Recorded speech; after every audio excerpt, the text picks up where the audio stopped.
Si Rafi Tulfo ba? Sa ano yata? Yung sa ano, sa cyber libel, yung death threat. Yung kinasuhan siya, ang depensa niya, ChatGPT at saka slapsuit.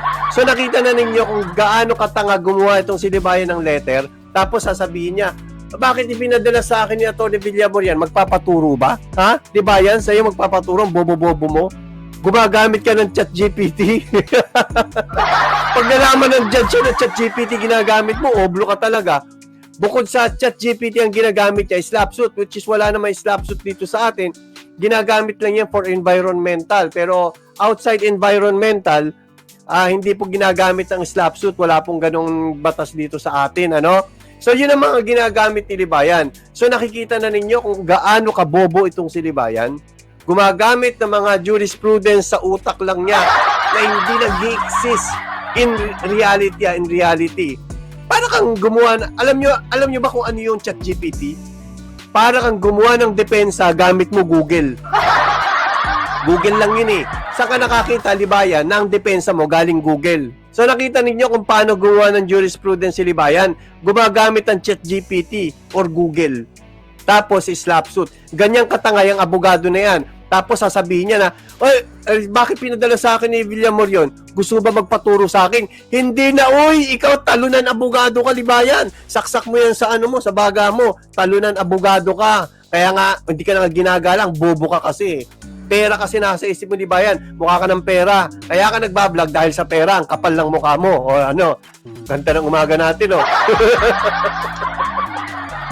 Ang ganda ng umaga natin. Ito ngayon, meron tayong panonoorin.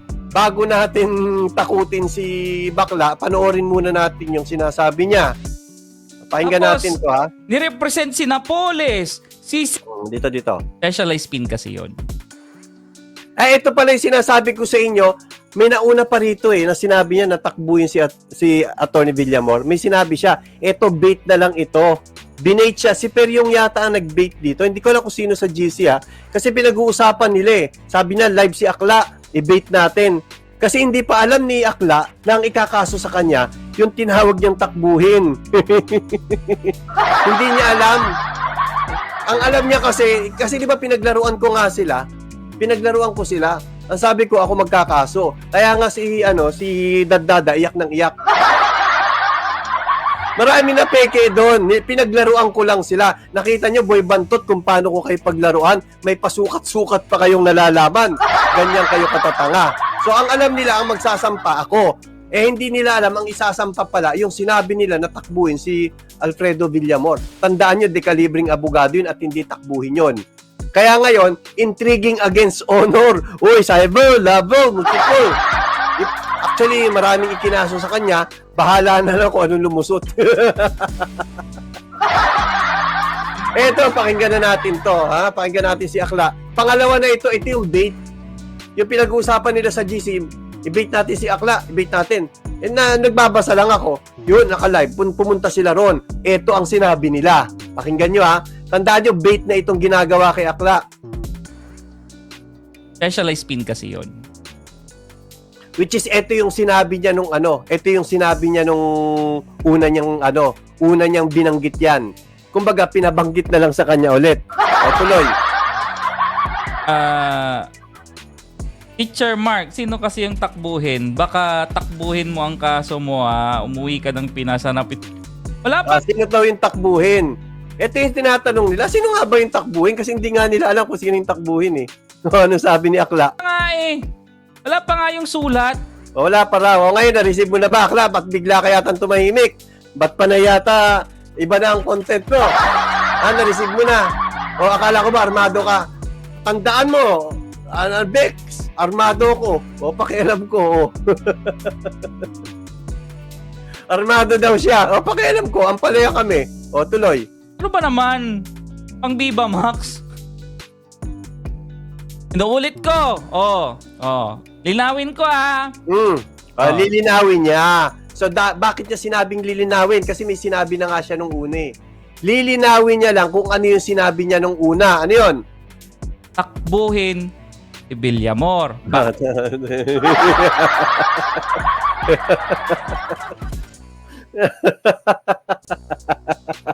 Aga! Ang aga! Sino takbuhin? Si Villamor daw. Tuloy. Ano kasi, ayon dun sa storya, nandun na sila. Tapos, pinareset. Ayon daw sa istorya, nandun na sila tapos pinareset. Tandaan nyo, hindi si Villamor ang nagpa-reset. Bigyan na kita ng idea, Akla. Hindi si Villamor ang nagpa-reset. Ngayon, ang ginawa ni Akla, ibinantang niya kay Atty. Villamor. Ipinareset daw ni Atty. Villamor, tapos sabay tumakbo. Ha? O, tuloy. Nandun ka na eh. Ba't may papareset? Hindi po si Atty. Villamor ang nagpa-reset nun. Sa mga hindi po nakakalam, hindi po si Atty. Villamor. Si Atty. hindi siya yung tumatayong depensa dun eh. Pumunta lang siya ron. Sinilip niya lang kung gaano kabobo si Libayan. May joke lang yun. baka magpadala na naman kayo sa DOJ. So pumunta lang si Atty. Villamor. Hindi kasi meron siya yatang kaso din. Basta may ganun, basta may meron siyang gagawin dun sa korte. Since nasa Quezon City naman yon, sumilip si Atty. Villamor doon sa present at sa pagpe-present ng evidence. Tandaan niyo, presentation lang ng evidence yun ha. Hindi abogado ang kailangan na nandun. Pwede nga paralegal lang eh. Hindi kailangan si Atty. Villamor doon. Pero si Atty. Villamor pumunta ron. Ngayon, nag-request daw ng reset. Ang pinagbintangan ni Akla, si Atty. Villamor sabay tumakbo. Tuloy.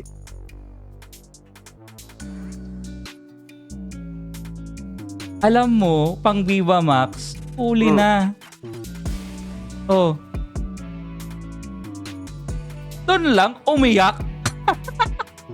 Umiyak daw. Doon lang, umiyak. Oh my goodness. Yung De Campanilla, Uy! yung, tag dito, yung De Campanilla, Uy! yung may Hey! kapag kukunin mo siya, 4 million. Hey! Uy, laki. Silibayan, magkano? Kasi niya 4 million. Tapos, nirepresent si Napoles, Hey! si Singson. Hey! At kung ano-ano pa, umiyak dahil nasabihan ng takbuhin. Ayan, umiyak daw. Umiyak si Atty. Villamor. Putong ino, sabi ni Atty. Villamor. Putong ino, bakla.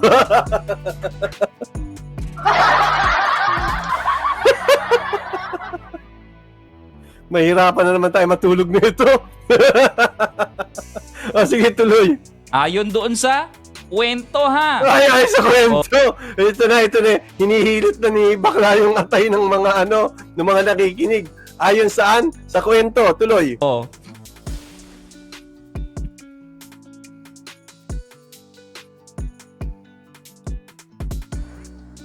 Sana? Na-stroke. Ay, napindot. Ayan. Specialized pin kasi yun. Teacher Mark, sino kasi yung takbuhin? Baka takbuhin mo ang kaso. Umiyak dahil nasabihan ng takbuhin? Ayon doon sa kwento ha. Putol ito. Dali, kunin ko yung isa.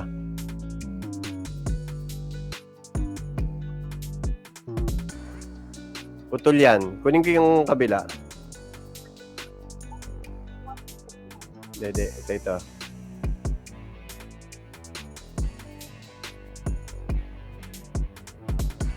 Ito yung bo. Papakinggan natin yung bo,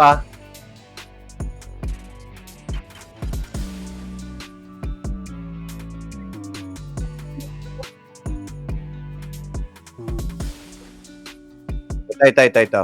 Pakinggan natin to. Pakinggan ha. Tingnan niyo yung sasabihin niya rito. Ano pa? Umiyak dahil nasabihan ng takbuhin. Ayan, umiyak daw dahil nasabihan ng takbuhin. Tuloy. Yun doon sa kwento ha. Yun doon sa kwento. Tandaan niyo may kwento ha. Tuloy. Oh. Alam mo, igagana yung yung reckless disregard of truth. Ayan. Makapagsabi lang ng no? Hindi raw gagana yung reckless disregard of truth. Hindi raw gagana yon. Bakit? Tuloy. Alam mo kasi, wala ako doon. Wala raw siya ron. So, uminado siya, wala siya ron. Hindi raw gagana yung reckless disregard of truth. Kaya hindi raw siya pwedeng kasuhan kasi wala daw siya doon. Pakinggan. Okay. Teacher Mark. Tapos, nirepresent si Napo. Oh my goodness. Naman hearsay dito. May sinabi siyang Yung hearsay De Campanilla, yung tag dito, yung De Campanilla, yung may ano, kapag kukunin mo siya 4 million. Oh. Acceptance fee niya 4 million. Tapos nirepresent si Napoles, si Singson. Uy, bigatin. At kung ano-ano pa. Umiyak Hindi, kung dahil sino-sino. nasabihan ng takbuhin. Ayon doon sa kwento ha. Oh.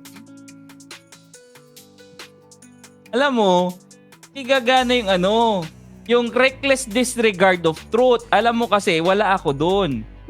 Okay. Teacher Mark, Kasi sino kapag kasi yung tinuloy niyo to, sinabi pa niya, hearsay lang yun yung sinasabi niya. Ngayon, ang tanong, totoo ba na wala siyang pananagutan doon? Kasi inamin niya wala siya ron So ano yung sinasabi niya? Chismis. May paparinig ako sa inyo. Pakinggan natin ito ha. Tignan natin kung may probable cause o wala. Yari tayo nito, sabihin tayo ang judge. Pakinggan natin to. Si Libayan, tama, si Libayan. Si Libayan na nagkwento sa kanya, kaya nga nagpahamak sa kanya si Libayan Tuloy. Testimony ay hearsay o yung Ayan. court kapag ang testimony ay hearsay o yung sasabihin mo ay hearsay So a witness can testify only to those facts which he knows of his personal Kapag magte-testify ka pa sa korte, dapat yung alam mo lang facts which he knows of his personal knowledge. Kapag personal knowledge mo, pwede ka pala mag-testify, pumunta ng korte, tumayo sa korte, at sabihin mo na itong sinasabi ko ay totoo. Kailangan personal knowledge mo yon. Ngayon, kapag hearsay, paano? knowledge. That is which are derived from his own perception. And then exceptions po yan. So but basically when you say hearsay, yung testimony, these are prohibited. Prohibited. Akla. Akla, prohibited kapag hearsay. Ano ibig sabihin? Kapag chismis, bawal. Kaya yung sinabi mo, depensa mo, hindi naman galing sa akin yan, wala ako ron Wala ka pala ron. Bakit kinontent mo? Bakit kinontent mo? Ang dami-dami nakapanood niyan. So, ibig sabihin, nagkakalat ka lang ng chismis. Dahil ayon mismo sa'yo, inamin mo na wala ka ron. Pero sinabi mo, takbuhin. Iyakin pa. Uy, tingnan natin kung sino iiyak. Tuloy. Kung pwede ang hearsay, hindi pwedeng chinismis lang sa'yo. Hindi pwedeng chinismis lang sa'yo nilibayan. Nagets mo, Akla? Hindi pwede na chinismis lang sa'yo nilibayan. Siguro nagyabang si Libayan sa inyo. Nasa GC, nasa Discord si Libayan, sasabihin ni Libayan, nakakaharap ko si Villar. Villar, tumakbo. Tinakbuhan ako, kakamayan ko lang, tatanungin ko lang, kumusta na ang views?